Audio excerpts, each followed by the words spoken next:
my big epiphany was realizing I'm really good at writing songs. I hate being on stage as a singer. So what I realized was I loved being in the studio and I loved being of service to other artists. How do I service other people that I work with as a producer, as a songwriter, and help them be better? You just do the work and then hopefully what happens, happens.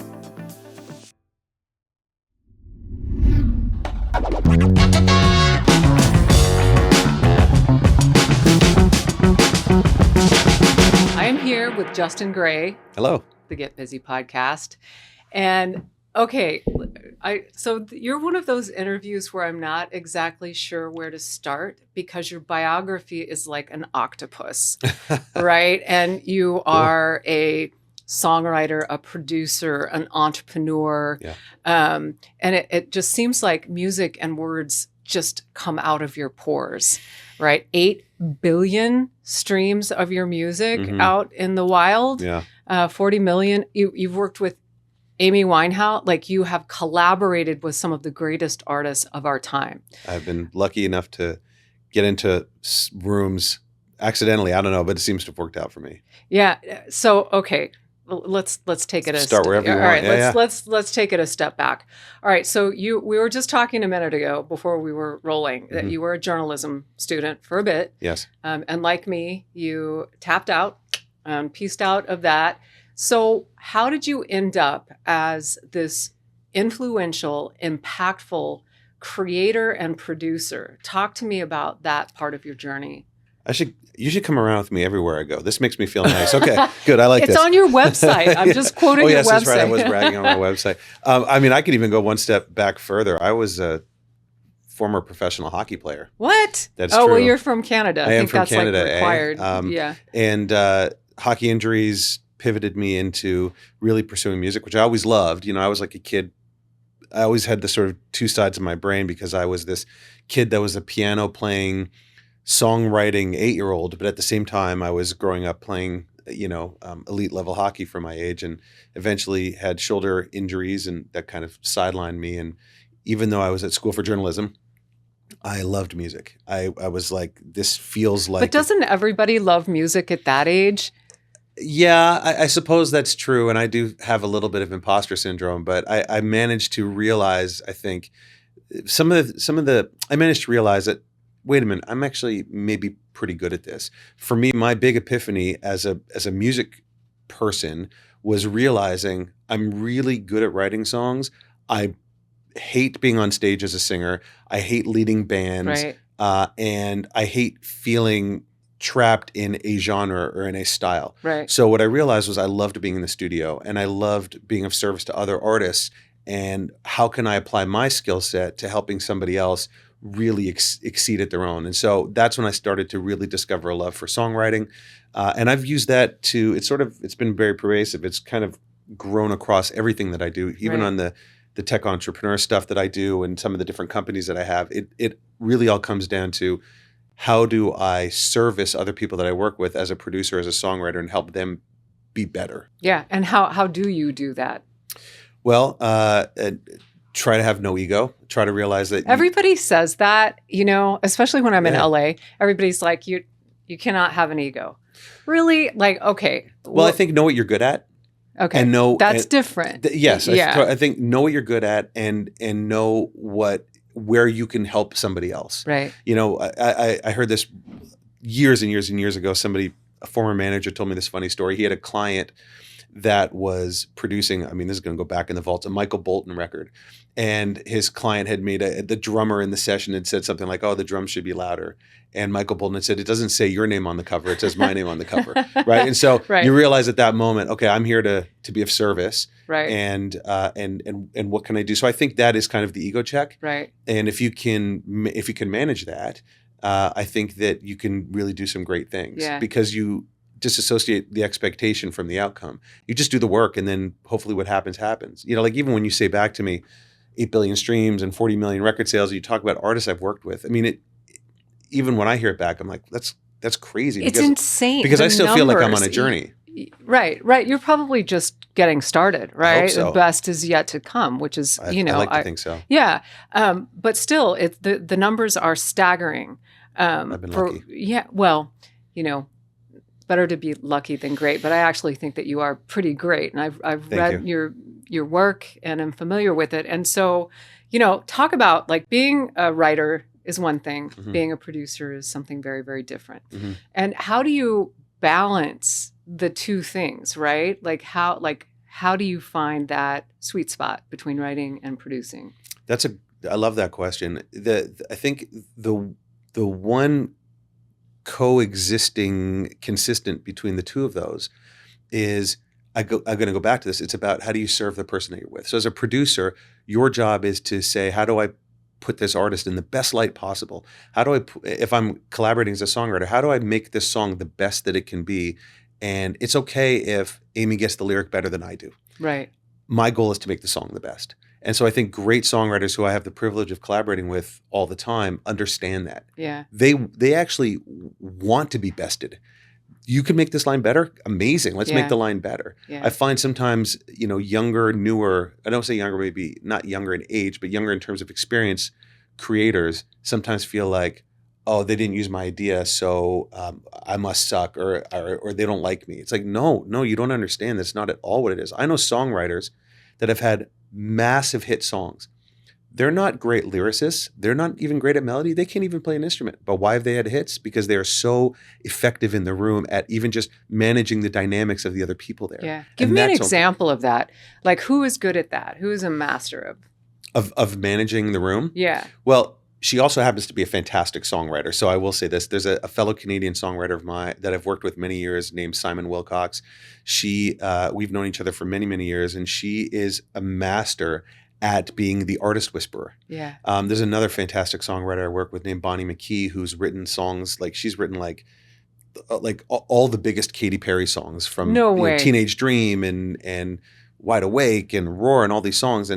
And she is just the artist whisperer. And so when you are that person that can really build trust with the artist, they could be very exposed to you. You can write the song. It's a very psychological process. Yeah. It's not just, oh, let's write some chords and let's do a cool melody. It's like, no, it's for a song really to work, you have to sort of crack this like impossible code for it to become a hit. Right. And so I think as a good songwriter, as a good producer, your best job is to how do you manage and manipulate the pieces that you have available to you to create the best outcome possible. Right.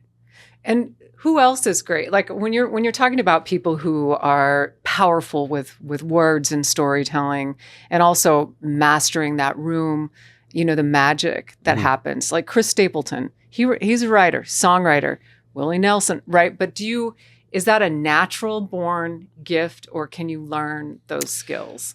That is a great question. Is it I think it's a bit of both. I think so too. I think look, there's people that I know. I mentor people all the time who really want to be songwriters. And they've been doing it for 20 years. And as much passion that they have for songwriting, you're just like, it's probably the dream that you have for yourself is probably not going to happen. Right. And because part of the reason is if that 1% of 1% that manages to find some modicum of success it is like incredibly difficult to do. So I never for one moment don't take for granted how lucky I've been to have been able to turn this into my vocation into feeling like a vacation every day. But I love that passion that people have. But yeah, again, you can learn it to a certain degree. But I think that there's I think about my daughter who's 20, who just got back from Paris for Fashion Week. She's a DJ and she's a producer. It's natural to her. It's way more natural to her than it ever was to me.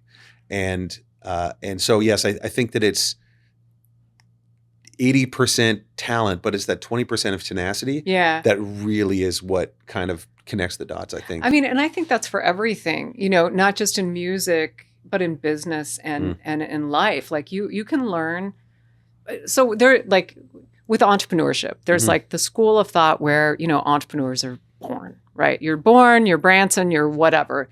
And then there's the school of thought, usually from the big business schools around the country that you can learn to be an entrepreneur. And I don't think I think you're born with it. Right.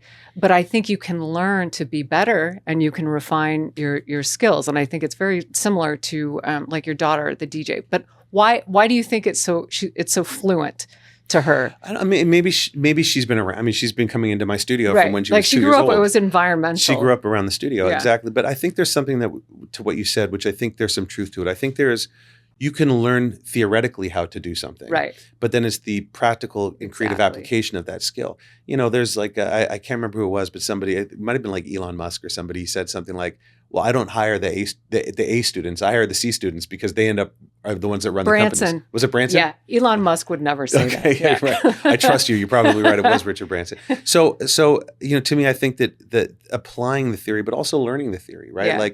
Like. I think I do things I apply a lot of my songwriting, music producing sort of, theoretical thought into the entrepreneurial side of what I do, into my different businesses. Right. Yep. And so it's how do you collaborate well with people? Yep. How do you serve them? Even as the CEO, my job is how do I prop up the people that are working with me? I always hate saying people that work for me, but people that I collaborate with in my companies. Yeah. I hate the idea of people calling me boss. We're trying to collaborate. We're trying to build something together. I mean, I'm taking the risk as the CEO, but we're all trying to make this work together. Yeah, it's a good segue to talk about. So you are, you've got 8 million streams, 10 bazillion, 100,000 million. Is that a real number? I'm not sure, but okay, something like that. I'm not a math person. I'm, a writer. But you are an entrepreneur and you're a founder, mm-hmm. and you have a company called Songistry.com, mm-hmm. which is we're going to talk about because it's AI. There's some AI stuff going on there.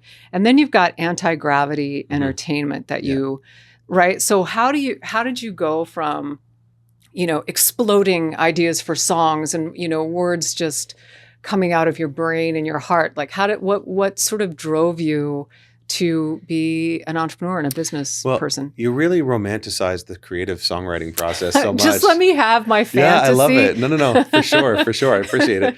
I mean, every single songwriter is, in effect, an entrepreneur. Yeah. Our job is we need to create a product, which is a song, and we need to hopefully make it so that people will like it and people will want to consume it. So when I tell people, I write blogs sometimes for our Songistry, for our Songistry website, and the idea is we're all entrepreneurs. We all have to have this CEO mentality, how to be the CEO of your own career. It doesn't matter if you're, if you have a car wash business or if you're, whatever, Jeff Bezos, right? Yeah. You have to have this concept of how to create opportunity from the ether, from nothing. Yep. And so to answer your question, the idea of, for me, starting Songistry, which started about 10 years ago, was I had a very interesting experience because I was approached through a social media platform because I had written and produced a song for an artist. And basically the DM was, hey, we have $100,000. We'd like to license this song for our advertisement for 13 weeks for, I'm not going to mention the song or the artist or whatever. But so I reached out to the artist. I said, I got this crazy DM. Someone wants to pay us $100,000 to license a song. And he's like, yeah, I got that too. I'm like, maybe it's real. So anyway, we do a little digging. Turns out it was real. And we got paid $100,000 to literally just allow a brand to use a song. They didn't own the song. They had no rights on the song. They just wanted to use it just one time for their TV commercials. Yeah. And that's when the light bulb went off for me. In I can sit and try and write song. And again, I'm very fortunate. I worked with some incredible artists, but I can sit there and try and do that over and over and over again. Or I can retain more ownership, make more money. And of course, once I would have a song picked up by an artist or released by a label, they pay me. And now I can only hope that I make a royalty. But in what I was doing now, which was music for film and television, I was able to now own those recordings, license those songs over and over and over and over and over again. And, I have, I won't mention numbers or names, but I've had a song that I've made a remarkable amount of money on that was ostensibly rejected by a major label for a huge artist. So they didn't take the song. We repurposed the song. And you're not going to tell us the song. Well, I mean, I can tell you, it ended up being used for Target. It's been used about 20 times for 20 different ads. And it was in the Lego movie. It was in. Yeah, I saw the Lego movie. Yeah, I mean, it was all over the place. But this song was effectively a rejected song by a label that we just managed to flip and repurpose into making it available for film and TV, and it worked, thank God. So the idea was, well, wait a minute. If this was a rejected song that's gone and made a significant amount of money, do I have Yeah. others? What are the others? Right. And it started to happen more and more and more and more. So that really became the bedrock for what was Songistry, which was, how do we create this ecosystem marketplace concept where, anybody can put their songs, anybody can go find their songs, and essentially tie and link licensees and licensors in one place, help people transact and help people monetize Right. maybe copyrights that they thought once upon a time were dead. And so what we've managed to do over the years is we've stayed ahead of the AI, machine learning, natural language processing curve. And here we are now about to deploy this very, very robust SaaS, CMS, AI-powered music licensing ecosystem. Let's talk about AI. Let's just do it. Let's go. We're there. We're at the exit ramp. I think Yeah. we should take it. Let's go. I think we should take it together, because AI, it is perhaps the most powerful tool, right, we have ever encountered as humans. More powerful than, except maybe the wheel, right? We're going to give the wheel full credit for being the best invention ever. But AI has the potential to, either wreak havoc or create. It's an earthquake. It is. It's and a the tsunami. people who are not paying attention to it, and a lot of them are artists who are just, no, it doesn't exist. So, I get it for Songistry, right? Like it is a logical add-on to that kind of platform. What about the impact it's going to have on the actual writing and the creating of the songs and the music? Like, what happens? Because most of it sucks right now. Like when you ask it to write, it's very good at dirty limericks, though. Yeah, like I found a dirty limerick writer that I is should really hang out good. with you more often. That sounds fun. Okay, I'm going to start looking. It's really good with dirty limericks, but not good at actually creating song. It has no soul. It is a language learning model, right? It's going to only be as good as what you feed into it. So how do you see AI impacting the first part of your career, right? The writing, the producing, all of these things. How is that going to change? I think the high caliber songwriters that I work with all understand that embracing it is a necessity. Now, when I say that, I don't mean press a button and okay, my work is done for me. Right. It's like, no, you use it as a way to think about when they came out with color TV. All of a sudden, people were like, wait a minute, we can think in so much more of a multi-dimension than just black and white. Right. So to me, it's like the creation of the synthesizer when the piano existed. Yeah. Now, all of a sudden, there is these other tools that can help us and enhance us in the way that we approach how we're creative. I'm not ashamed to admit it. I use and apply AI almost every day in being a music creator. And I'll tell you how I do it. There's really cool plugins that can, for example, if anybody out here is a music production nerd, right? So like I could take a plugin called Ozone 11, I could put it on in my track and it will analyze all of the audio and say, hey, this is the best EQ curve and compression curve for your track. You've just saved me an hour of work. Yeah. Right? Okay, great. I could be more productive now. Yep. And the other thing I was going to mention, because I speak on panels all the time where someone says, well, aren't you concerned that AI is going to have a very negative impact on the business? My thought is this. If you are a creator, I mean, you're a direct, forget about music. If you're a director or a screenwriter or whatever, if you're working, like, if you value creativity, you will never value AI over human creativity. Right. In my opinion. No. Right? Like, if you were going to pay somebody $100 to license their song, well, guess what? You're going to pay $0 and you're going to just press a button and have AI spit up some version of Uptown Funk that can kind of work. But if you really, like, I don't see Steven Spielberg one day going, we don't need to hire John Williams. We're just going to press this AI. We're going to go to some AI website and make music. I don't see that happening. So I think true art and true creators will support true art and true creators. Yeah.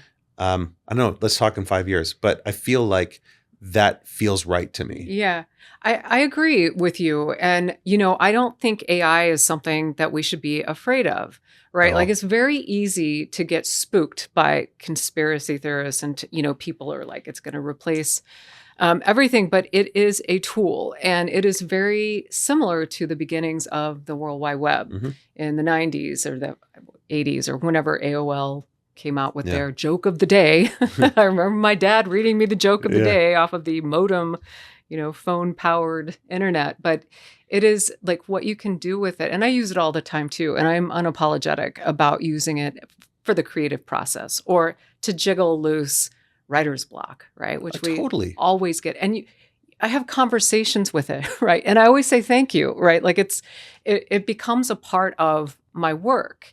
And it's like, I had a professor, I'm like, oh my God, AI, what do you think? And he's like, well, when spell check first came out, are you going to not use it because it got rid of an entire class of, editorial workers? Like we would Right. never consider not using spell check. And just that little micro example changed my, like the fear factor into like, let's master it, you guys. Let's make it a part of what we do. It doesn't have to be the boss of us, right? Completely agree. I completely agree. And even, my kids or my niece and nephew are in school and they're like, their teachers are really opposed to the implementation of AI and like ChatGPT and Gemini and some of these. I'm like, why? Like, it's Why?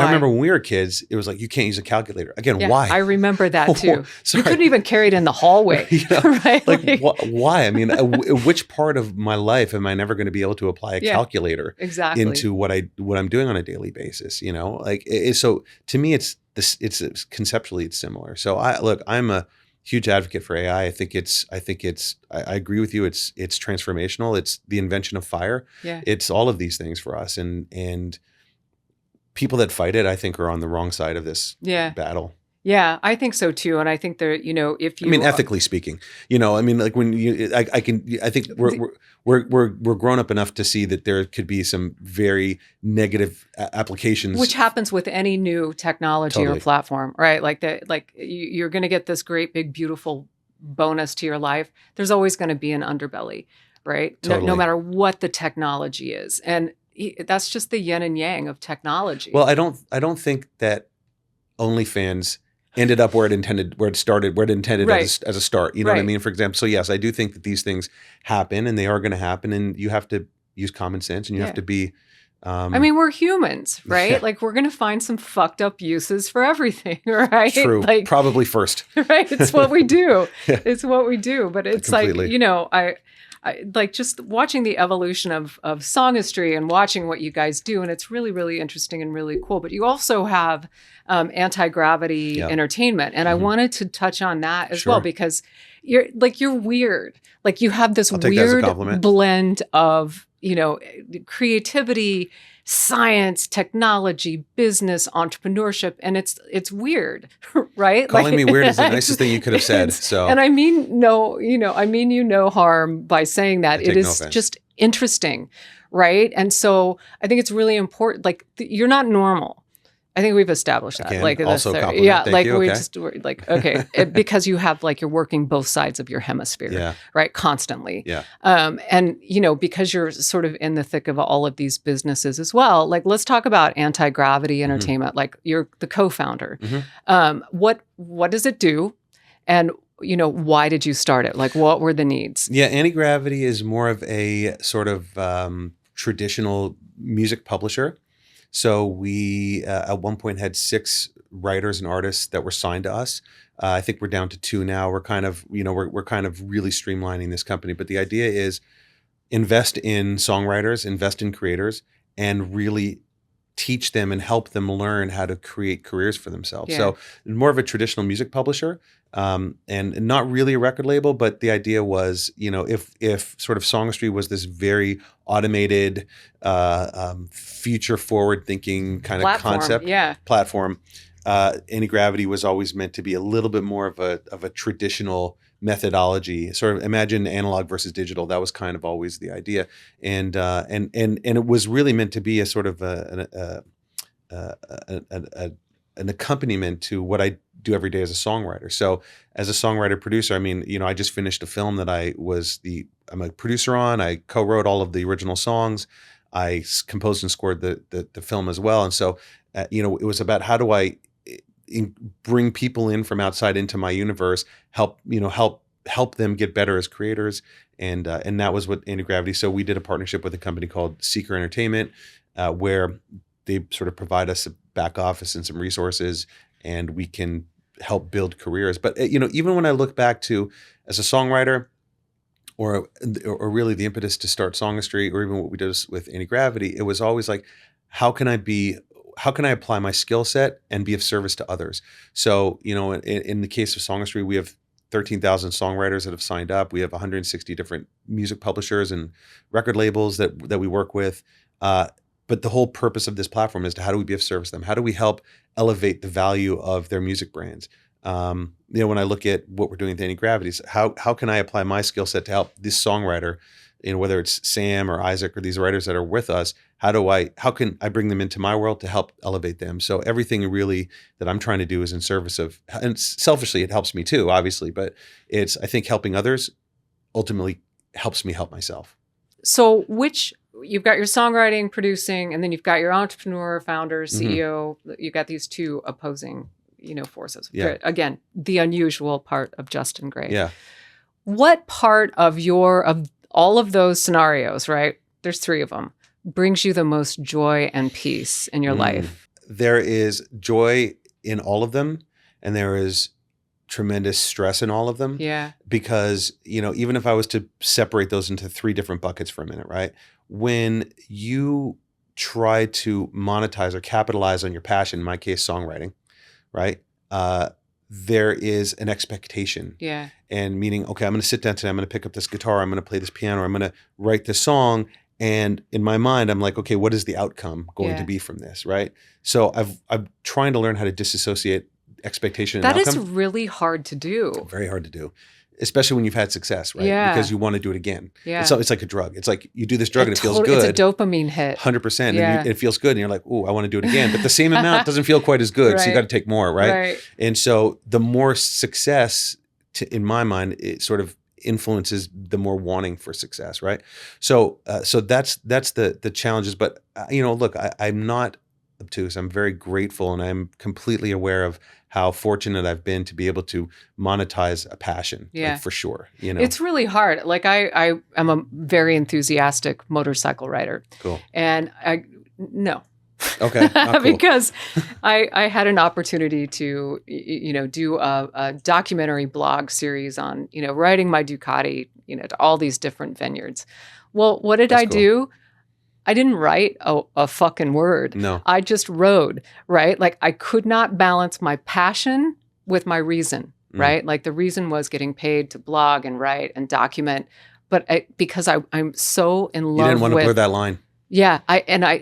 The dopamine hit of the ride, and you get back and you have to write about the thing that you love the most. I didn't want to do it. It was sullying my joy, right?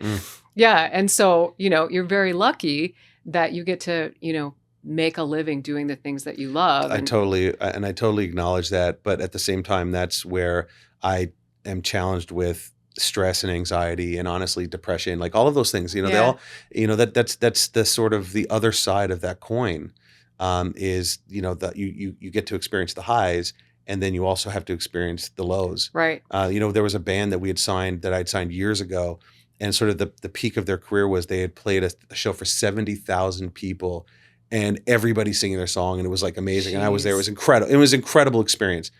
And like 2 weeks later, I was like, hey, you guys, there's this club in Montreal that wants you to headline on Saturday night. They're like, what? Like, we don't do that. Like, I'm like, no, you don't understand. Too big for their— Yeah. And it's like, no, you don't understand. Like, everything has to, you have to understand the balance of how this all works. And self-admittedly, I'm not great at it. Like, I want it to be all good all the time. They say, well, how can you appreciate the highs without the lows? I'm good. I've had enough lows. right. I just want all highs. I've earned the highs. Yeah, exactly. Yeah. But I don't think that's going to stop me from the things that I really want to do, which is every time I seem to get comfortable in a spot, I'm like, oh, I see a higher step. I'm going to jump to that one. And then I'm going to pull myself up there. And then it's a pattern of my life. How do you do that? I mean, I think that's what, why you have had such a, an energetic, successful story arc, right? Is that you get to one point and you're like, well, let's do the next challenge, right? Did you learn to do that? Because that's a survival technique, no, right? I don't think I did. I used to make this joke back in 2002 or whatever it was when I opened up my Facebook page. I remember there was like, used to say like, okay, what's a quote? So I'd invented this quote, and the quote was, I'm twice as far as where I thought I'd be, but only half as far as where I want to be. That was like this quote that That's pretty good. That I think I made it up. Because everybody in the podcast would be like, he didn't make that up. That's Nietzsche. Way to stir the shit, Justin. But that, and so I've that's always just sort of been my MO, right? Yeah. Is like, I'm twice as far as where I thought I'd be, but only half as far as where I want to be. And so I kind of, I don't know. I should probably get that tattooed, actually. You really probably should, or like a T-shirt, or like merch it out or something. Oh, don't say that. Now I've just thought of a new business. Ooh, okay. Yeah. So, through all of the, your experience and your journey and all of that, like, people are going to look to you as, and you're not venerable, right? You're not old enough to be venerable. You're not a sage yet. But what is your advice? Forever. Because you've got the creative side, like the artists who want to write, right? That the writing is their calling. And then you've got the entrepreneurs who are like, oh my God, he started up, these tech startups, music businesses. What is your advice that sort of sits at the delta of creativity and entrepreneurship? Advice for those that are hungry and want to chase both or one or the other? Well, I would never dissuade anybody from chasing their dream. But I would also never artificially create a misconception of what can you actually do. So like, yes, chase it, but be honest with yourself, right? And look in the mirror and be like, I'm even going through this right now in other parts of, there's certain chapters in my life I don't want to close, but I kind of have to. And I don't want to, because there's a certain admission of, oh, maybe this didn't go the way I wanted it to go. Maybe there's a certain admission of failure. And I don't like that. I'm a competitive person, so I want to find ways to be successful. But I think look, if you love it, do it, and don't. And again, do as I say, not as I do. Right. Right. But try your best to disassociate outcome with the experience. In other words, don't say, I'm going to start up this tech company and we're going to make $1 billion. Right. Right. Mm-mm. Don't be preoccupied. That never works. Yeah. Right. Don't be preoccupied with the destination. And because I can tell you that doesn't work. Right. Because even as an entrepreneur, the best way I describe my life as a CEO and as an entrepreneur is I wake up every day in a burning house with one glass of water, and I have to go, where do I throw this water today so that the house doesn't burn down? Right. And that's the biggest challenge of being a CEO. And of being a founder, and as being somebody where you have a cap table of people that have invested in you, that believe in you. They don't give a shit if you're selling hula hoops or if you're selling the most incredible AI technology. Yep. They're like, I believe in you, and I think that you can make this happen. And so I'm with you on this. And so it doesn't matter what we're doing. So believe in yourself, but also be honest with yourself, and be kind and gentle with yourself, but also be firm with yourself. Right. You have to be very, very honest all the time. Yeah. Yeah. And also you have to do the hard things, and you have to do the hard work. And, you got to get off the Ducati and write the blog, right? Like, to be honest, writing Ducati sounds pretty fun too, though. I got to admit, I can't thank you enough. It is such a joy to get to sit down with you and, learn a different part of the world of business, music words. I'm grateful creativity. I'm grateful for being invited, and I just want to thank you guys. I want to thank Robert. I want to thank you, and I'm so. I'm still one of these people that goes, why do people want to talk to me? Okay, cool. Sounds fun, but thank you so much. And I think that watching you and how you are really, I think, doing a fantastic job of trying to help elevate other people and sharing other people's stories, I think is a very important role, because I think sometimes it can feel very isolating as an entrepreneur, or even as a person. I don't care if you own a Subway, it doesn't matter. Yeah. Everybody's going through this and going through the same challenges, really. And I think it's incredible. So thank you for having me. Yeah, thank you. We wish you so much good luck and success. Fingers crossed.